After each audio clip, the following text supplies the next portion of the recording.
Hey guys, Dungeon J here. Today we're going to be taking a peek at an early access title with an interesting presentation, low upfront cost, and deep RPG mechanics in a side-scrolling beat-em-up called Vagrant. First, let me clear the way by saying that this video is sponsored by Laser Buckets Toilets.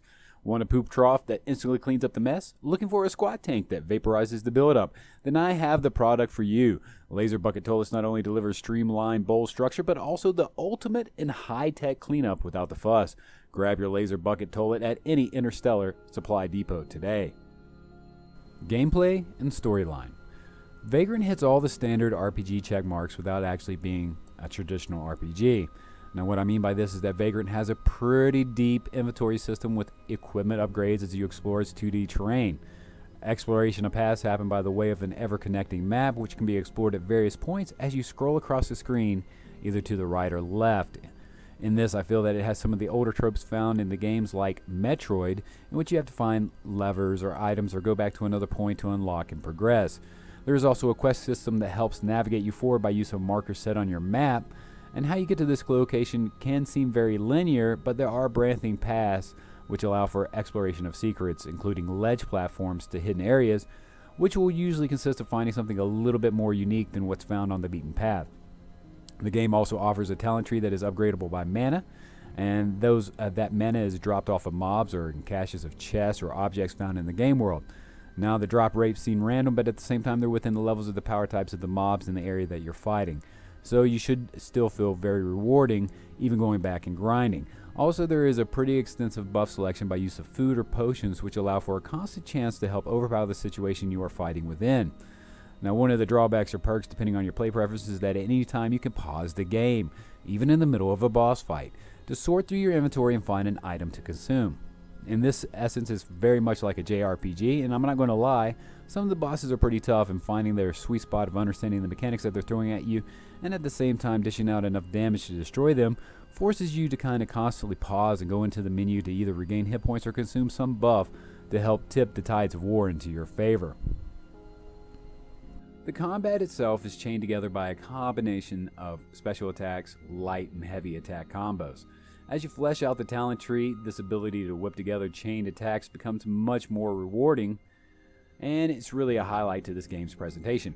It feels very much like a visceral beat 'em up with the proper combinations. You can even air juggle the lesser mobs indefinitely until they die. Evading, running, and backward sidestepping are all tactics explored in the combat system as well, and in many of the later stages of this early access game, you'll find yourself using a lot of your resources to keep yourself alive. Now the equipment is varied and upgradable. It even has a perk system by use of the ruins found that you can insert into your weapons or armor to give it a distinct flair.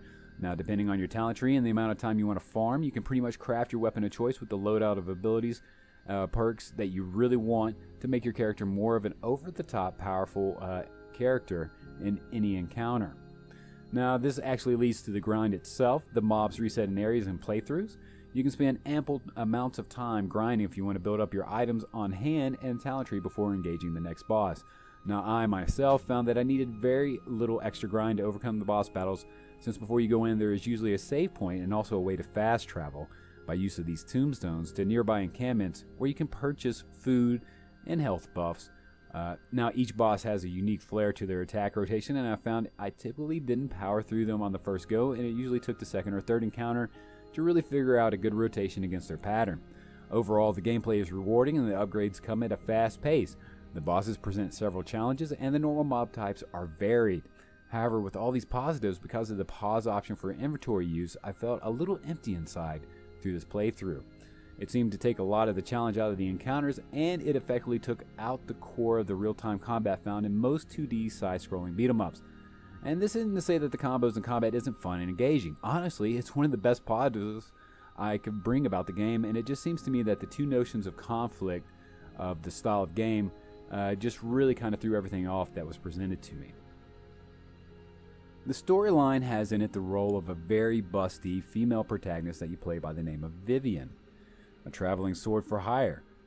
She is in search of finding what happened with her father, where years earlier he left her in the hands of her older sister to watch over her in a very mysterious and strange fashion. It is later revealed the whys to his departure and the use of cinematic cutscenes and dialogue interactions usually revealed through campfire conversations helps to fill in a lot of that narrative gap. Overall, I was highly impressed with the storyline arc, and while it wasn't done in overabundance, it was definitely a welcome break to help understand what was going on and to motivate the players to move forward in the gameplay progression.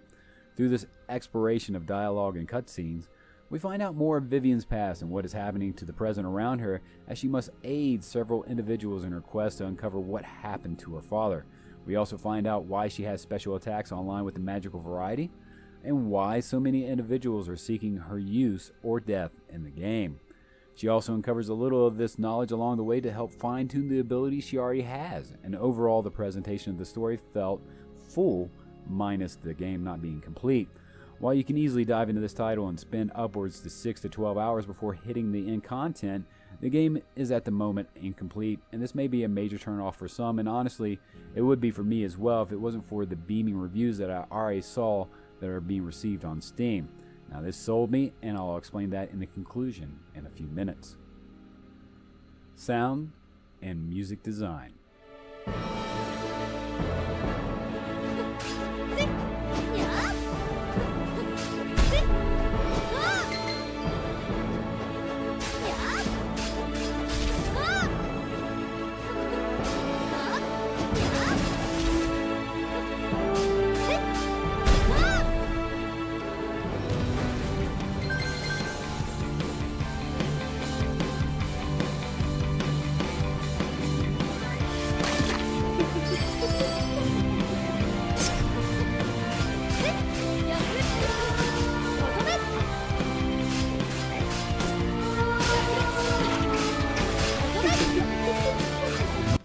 For the most part, the sound design seems to be on spot. Combat feels combatic and engaging. The gurgling yelps of pain from the enemies or Vivian on her use of special attacks all have their own varied noises. However, the ambient seems lacking and relies a lot on the crutch of the musical score, which seems about as confused as I am on a normal basis trying to figure out what I want to listen to, rock or fantasy music. The varied differences between the musical score will leave you scratching your head and at the same time seems somewhat kind of fitting. Before engaging a major boss battle, this heavy thematic rock chord will begin to strum in several rooms before, and you know without a doubt that you're about to get into a real fight with Mr. Nasty, and you need to get everything ready in your inventory screen. Overall, the music and the sound design is passable. Nothing more, nothing less. So as you guys know, I rate games as buy, sell, or forget about it, and this is an early access title. I wouldn't even give a rating, but since it has such a very cheap price point in it, it's under $5, you're really getting a hell of a bargain, and at the same time you're helping the indie developer fund and finish out a game that for the most part shows a lot of promise. If I was to recommend this to you on the merit of you being a fan of RPGs and beat 'em ups, then that's going to hit your little checkbox. So I would say it's a buy. You can already spend several hours in the game up until the current finished content, and as of this month, the developer is still very much engaged with the community, asking for feedback and steadily working on the title.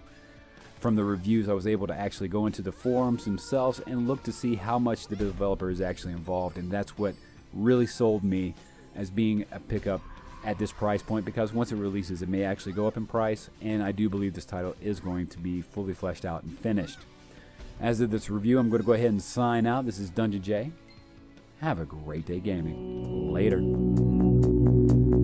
I'm just walking the line and there's no